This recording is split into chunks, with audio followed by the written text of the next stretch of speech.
اعوذ باللہ من الشیطان الرجیم بسم اللہ الرحمن الرحیم الحمد للہ رب العالمین الرحمن الرحیم مالک یوم الدین ایاک نعبد و ایاک نستعین اہدنا الصراط المستقیم صراط الذین انعمت علیہم غیر المغضوب علیہم ولا الضالین آمین رب اشرح لی صدری ویسر لی امری واحلل عقدۃ من لسانی یفقہوا قولی۔ السلام علیکم ورحمۃ اللہ وبرکاتہ۔ آج ہم سورۃ فجر کا ترجمہ اور مختصر سی تفسیر کریں گے۔ سورۃ فجر مکی سورت ہے جو کہ مکہ میں نازل ہوئی اور اس کی 30 آیتیں ہیں۔ یہ جو سورت ہے یہ یونیک سورت ہے، پارہ نمبر 30 میں، یعنی اس میں اللہ تبارک تعالیٰ نے سمجھے کہ پورے مکی قرآن کا خلاصہ بیان کر دیا ہے۔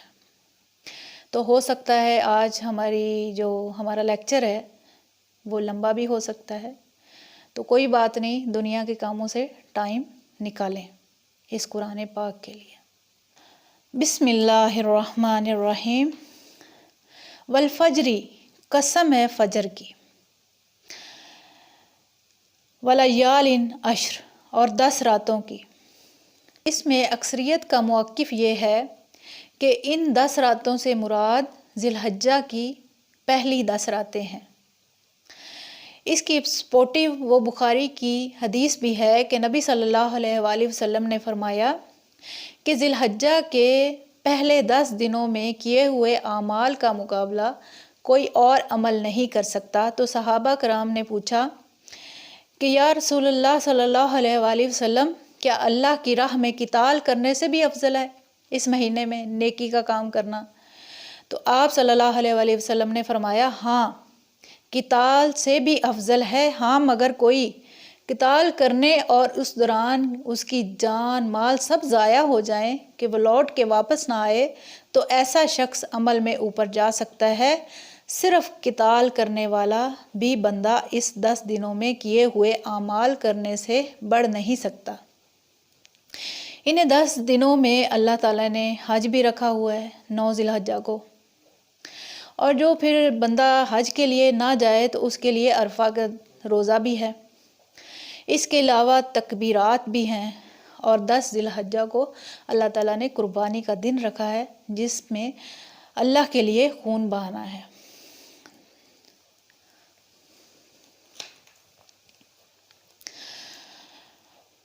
والشفع والوتر، اور جفت اور طاق کی، یعنی رمضان شریف میں جو 10 راتیں آتی ہیں اس میں جفت ہوتی ہیں اور طاق راتیں ہوتی ہیں۔ واللیل اذا یسر، اور اس رات کی جب رات کو چلے۔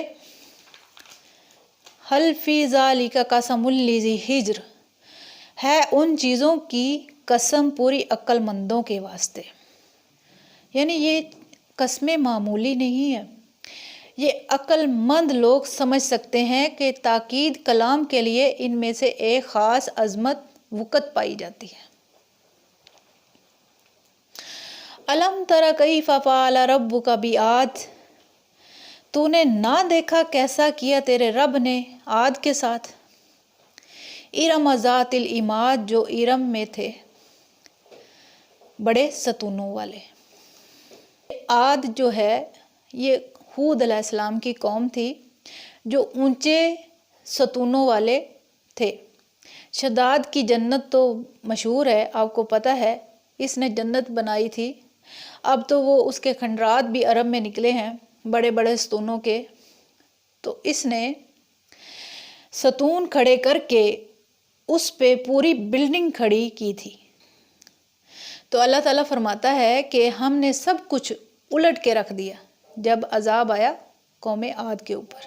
التی لم یخلق مثلها فی البلاد، کہ بنی نہیں ویسی سارے شہروں میں، یعنی اللہ تعالیٰ فرما رہے ہیں کہ اس وقت دنیا میں اس قوم جیسی کوئی قوم مضبوط طاقتور نہ تھی، یا ان کی عمارتیں اپنا جواب نہیں رکھتی تھی، یعنی ایسی مہارت ان کو حاصل تھی کہ وہ ایسی ایسی عمارتیں بناتے تھے، یعنی بڑے ستونوں والے۔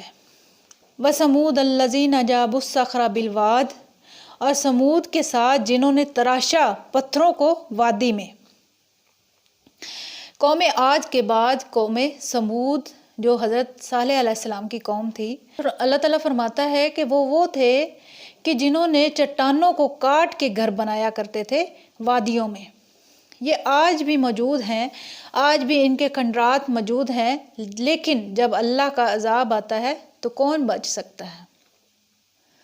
وَفِرْعَوْنَ ذِی الْأَوْتَادِ، اور فرعون کے ساتھ وہ میخوں والا۔ اب فرعون کے بارے میں اللہ تعالیٰ ذکر کر رہے ہیں۔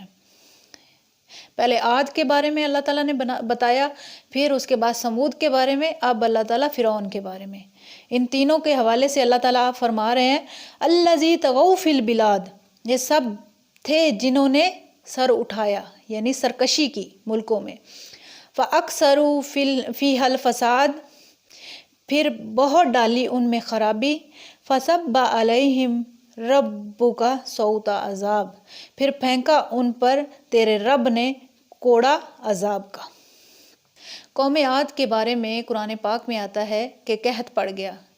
جب قحط پڑ گیا تو بارش سے محروم ہو گئے۔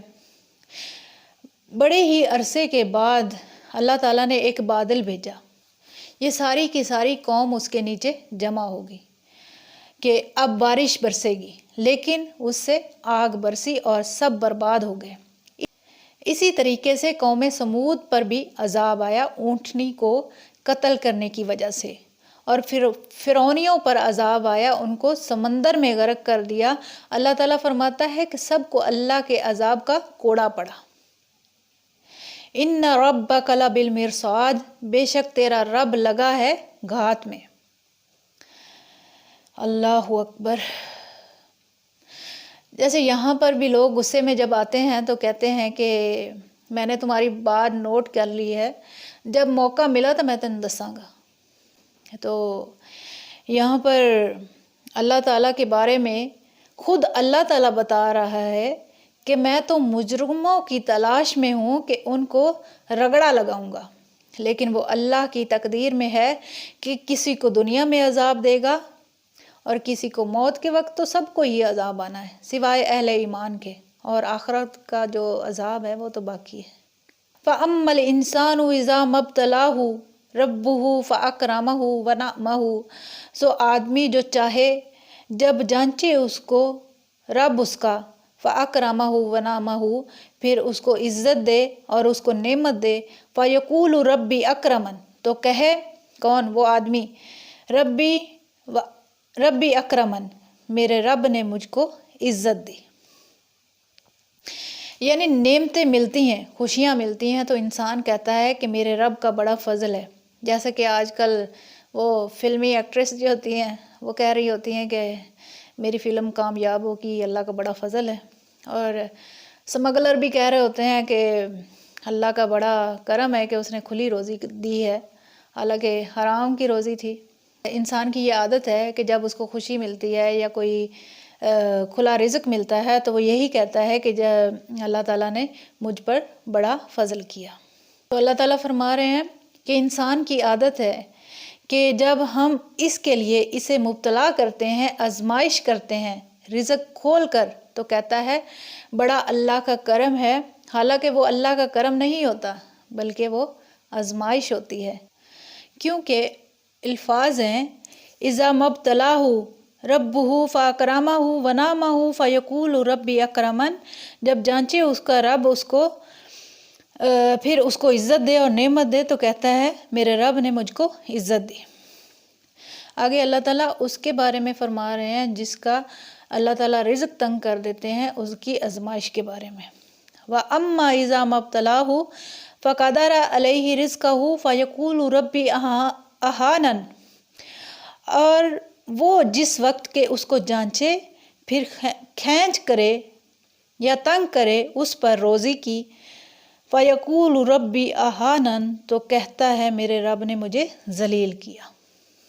دیکھیں جس کے اوپر نعمتیں ہوں گی تو وہ تو کہے گا یا اللہ تیرا شکر ہے، اور جس کا رزق تنگ ہو گیا وہ کہتا ہے کہ اللہ نے مجھے آزمائش میں ڈال دیا ہے۔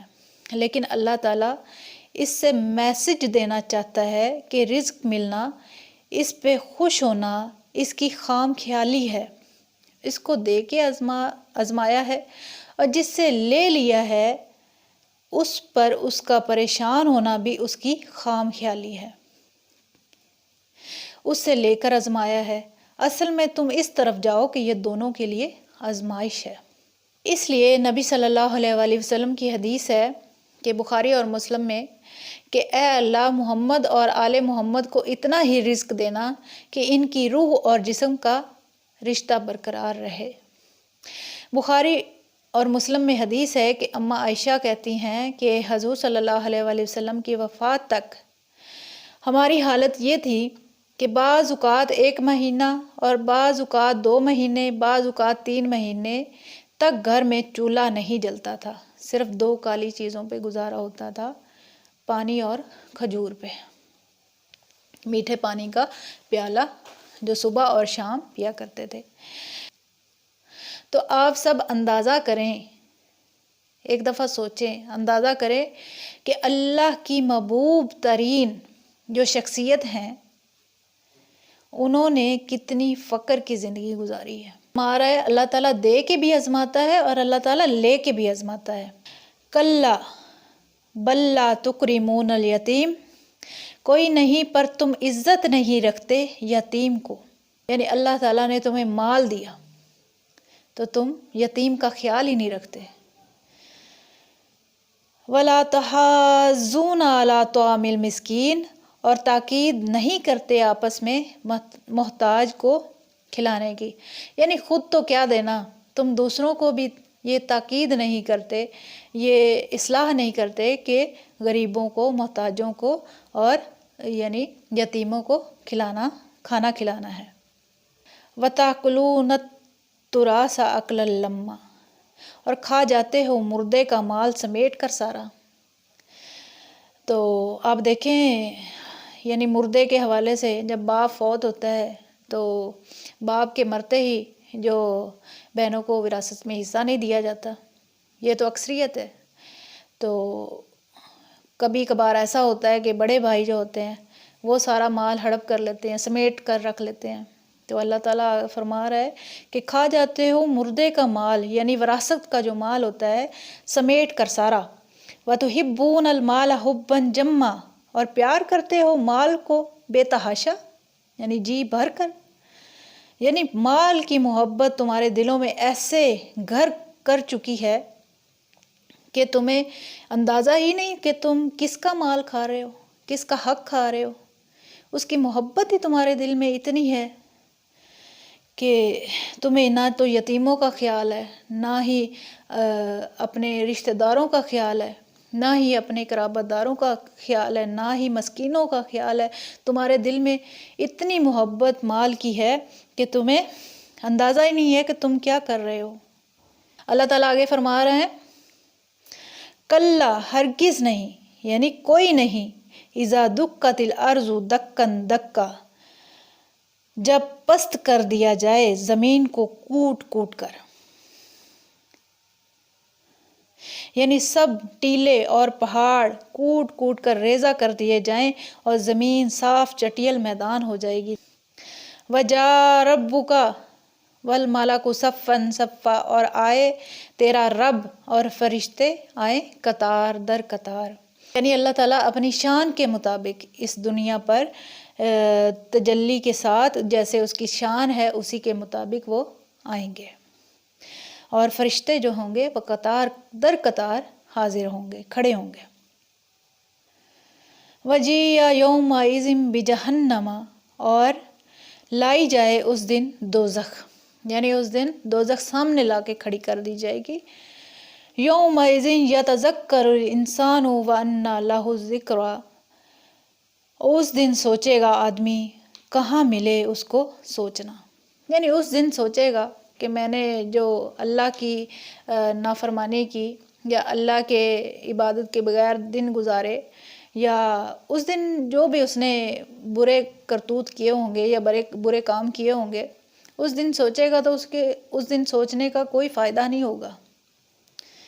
تو اللہ تعالیٰ یہی چیز فرما رہے ہیں کہ اس دن سوچے گا آدمی اور کہاں ملے اس کو سوچنا، یعنی اس کو کیا فائدہ دے گا اب سوچنا۔ تو یقول یا لیتنی قدمت لی حیاتی، کہے کیا اچھا ہوتا جو میں کچھ آگے بھیج دیتا اپنی زندگی میں، یعنی اس دن یہ کہے گا کاش کہ میں کاش تو آگے اپنی زندگی میں اچھے اعمال کرتا، اچھے کام کرتا، تو اپنے آگے یعنی سرمایہ جو آگے بھیجتا تو وہ میرے آج کام آتا، تو وہ پچھتائے گا۔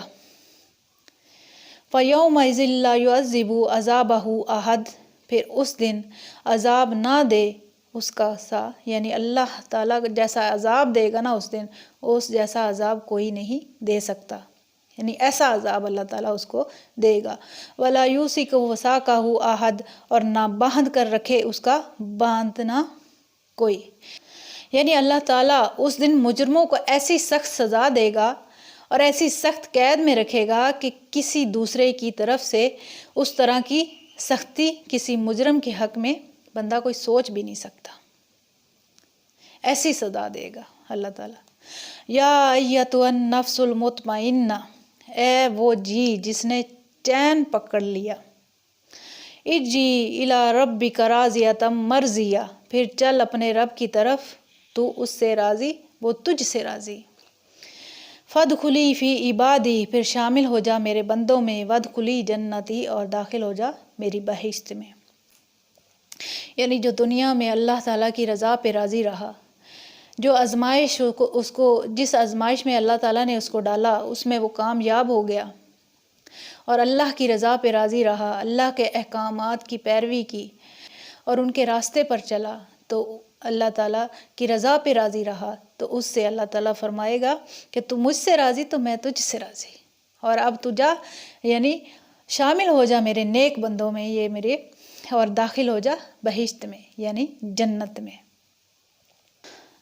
تو یہ تھی سورۃ فجر کی تفسیر اور اس کا ترجمہ۔